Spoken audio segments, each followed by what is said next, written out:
कहानी की शुरुआत वहीं से होती है जहाँ से अगले दिन खत्म हुई थी। हम देखते हैं हमारा हीरो कहता है, क्या गोटा चाटोगी मेरा? वो कहते हैं, नहीं नहीं नहीं नहीं नहीं, तुम शायद कुछ गलत गलत गलत सुन चुके हो। हमने ऐसा कुछ चाटने मारने की बात तो की नहीं थी। वो कहता है कि क्या? फिर वो उस पिंक बालों वाली को इंधर लेता है और कहता है कि तुम कुछ चाटने की बात कर रहे थे क्या, मेरा सर या फिर मेरा गोटा? वो कहते हैं, नहीं नहीं नहीं नहीं, मैंने ऐसा कब कहा? पर वो पर्पल बालों वाले कुछ और ही सोचते कि ये लड़का पहले से लंबा हो चुका और उसका चेहरा क्या मुझे ये हैंडसम लग रहा है? अरे नहीं नहीं नहीं नहीं, ये मैं क्या सोच रही हूँ यार।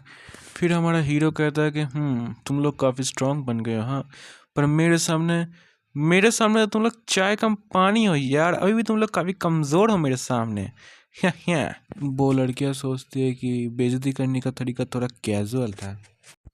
फिर हम किसी जगह का सीन देखते हैं जहाँ पे अपना इंस्ट्रक्टर जिगल आया होता है। सभी लोग जिगल को ग्रीट करते हैं और कहते हैं कि बैठो बैठो यार, काफ़ी दिनों के बाद मिल रहा है। वो कहते हैं, चलो अब मीटिंग को स्टार्ट करते हैं। हमें अभी उन्हें नोट डाउन करना है जो इस कंपटीशन में काफ़ी अच्छा प्रदर्शन कर रहे हैं। कोई कहता है कि नंबर 2, हाँ वो लड़की नंबर 2, वो नोट डाउन करने के लायक है, बिकॉज उसकी जो स्ट्रेंथ है वो काफ़ी बेमिसाल है।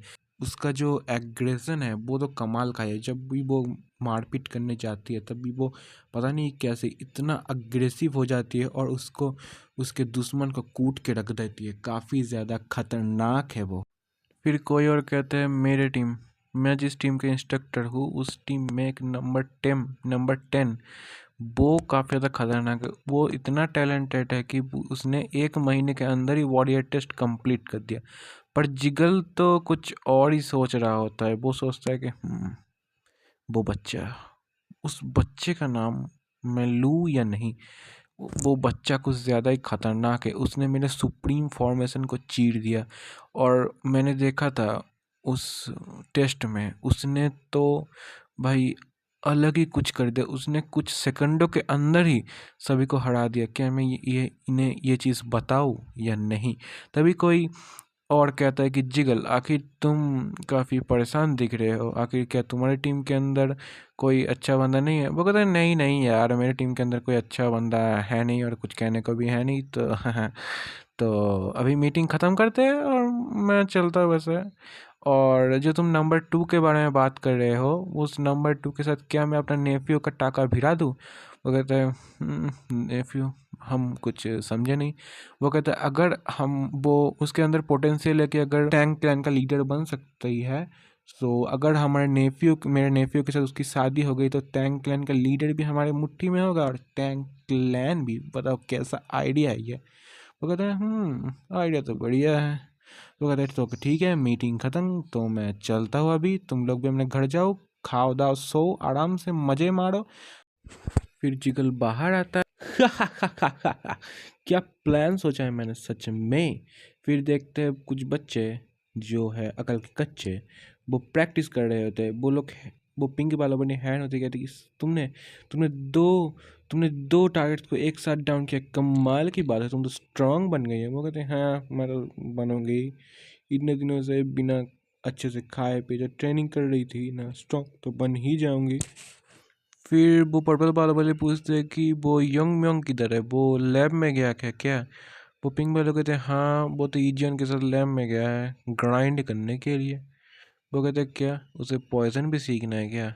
वो क्या पता यार, उसके अपने नखरे अपने चर्चे। लैब का सीन देखते हैं जहाँ पे हमारा हीरो ईजॉन से कह रहा होता है कि तुमने पॉइजन मेकिंग में काफ़ी अच्छा प्रोग्रेस कर लिया है, हाँ? बोलते हैं, हाँ ये देखो मेरा पॉइजन, इसे मैंने बनाने में अपनी पूरी जान झोंक दी है, जान। पर फिर अपना हीरो उस कटोरी को हाथ में लेता है। वो कहता है, आखिर आखिर ये तुम क्या कर रहे हो यार? फिर अपना हीरो उसे गटक जाता है। वो कहते हैं, वो अपने हीरो को सेक करते वो तो निकालो भाई निकालो उसे, तुम मारे जाओगे साले। पर अपना हीरो तो गंदी सी डकार ले लेता है उसके मुंह पे और वो लड़की तो ज़मीन में गिर देती है। अरे बाप रे, मेरी आँख में, अरे ये क्या हो गया, मेरी आँख जल रही है मेरी आँख। फिर हमारा हीरो कहता है कि ये पॉइजन तो जितना मैंने सोचा था उससे भी वीक है। वो कहते क्या? ये पॉइजन वीक है? इस पॉइजन को जो भी खाता है उसके अंदर की अतरिया तक गल जाती है और तुम भाई तुम खड़े कैसे हो यार? फिर हमारा हीरो कहता है कि पॉइजन, तूने पॉइजन बनाया है, मुझे लगा ये चिकन सूप है। फिर वो लड़की और गुस्सा हो जाती है और भी खतरनाक पॉइजन देती है हमारे हीरो को खाने के लिए। पर हमारा हीरो उससे भी काफ़ी आराम से गटक जाता है और कहता है कि तुम्हारे पास इससे अच्छा पॉइजन नहीं है क्या? और अच्छा बनाओ। वो कहते हैं साले तुमने सारा पॉइजन ही गटक लिया, अब मैं सारे रिसोर्स भी मेरे ख़त्म हो जाएगा, मैं बनाऊँ क्या?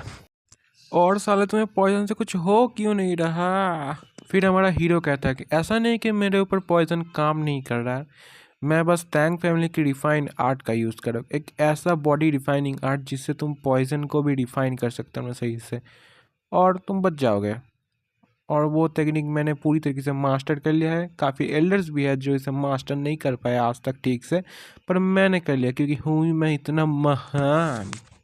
फिर हमारा हीरो सोचता है कि मुझे लगा था इससे थोड़ा मेरा इंटरनल एनर्जी बढ़ेगा, पर इतने वीकर पॉइजन तक कितना ही बढ़ सकता है इंटरनल एनर्जी। अभी तो मुझे बहुत ज़्यादा ताकतवर बनना है जिससे मैं उन सभी एल्डर से अपना बदला ले सकूँ, अपनी मम्मी का बदला ले सकूँ, और उस ब्लैक डेथ अलायंस और हेवनली बिलियंस डीमन किंग से भी। अगर मेरी पुरानी बॉडी यहाँ पे होती ना, तो ये तो मेरे लिए चाय कम पानी था, एक झटके में काट देता सालों को। बट अभी अभी इस बच्चे की बॉडी में मुझे इसे स्ट्रॉन्ग करना पड़ेगा, तभी मैं उन्हें हरा सकता हूँ और मैं अपनी अल्टीमेट टेक्निक्स को भी मास्टर कर सकता हूँ।